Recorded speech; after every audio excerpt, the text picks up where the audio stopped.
Ngayong araw, samahan niyo ko ipinta si Inay sa K-drama series na When Life Gives You Tangerines. Ito ay napanood ko kaninang umaga pagkagising since wala akong schedule ng tattoo session early this morning at nirecommend din to sa akin ng mga kakilala ko dahil sa cute and emotional story.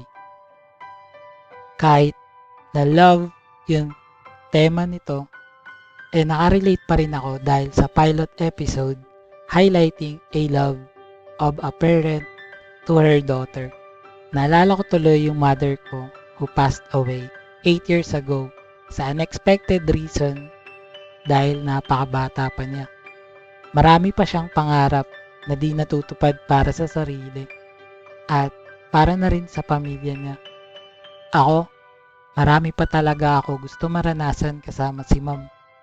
Estudyante pa ako noon at maraming aspirations and ambitions. Wala pa sa isip ko yung mag-settle and to start a family of my own. Yung nanay ko talaga ang babaeng sentro ng lahat ng mga plano ko sa buhay. Yung nanay ko nga pala, yung typical na Filipina mother. Siya lang naman yung nag-iisang maaasahan pagdating sa bahay. As in, maihahambing mo talaga sa ilaw ng tahanan. Dahil kung wala siya, ay mahirap kumilos sa bahay. Paano ba naman?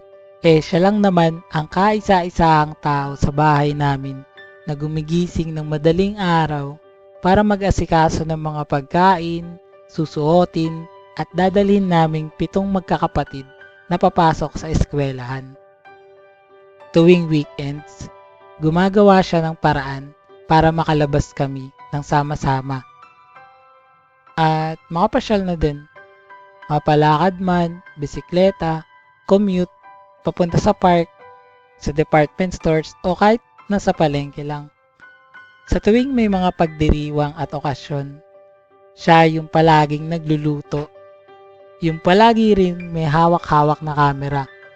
Noong mga panahon na hindi pa uso ang cellphone at kinakailangan pa ng Kodak na film para makakuha ng litrato.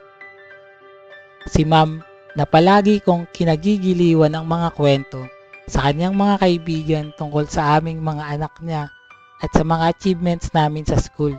Kung minsan ay iniisa-isa pa niya yung mga medals na nakuha namin sa mga recognition at mga competitions.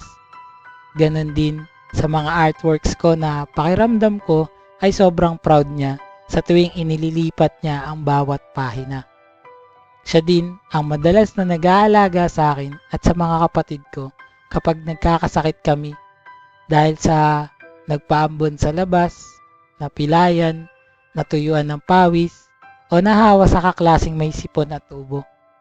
Marami pa siyang mga ginagawa para sa kanyang pamilya at sa iba pang mga tao na nakapaligid sa kanya.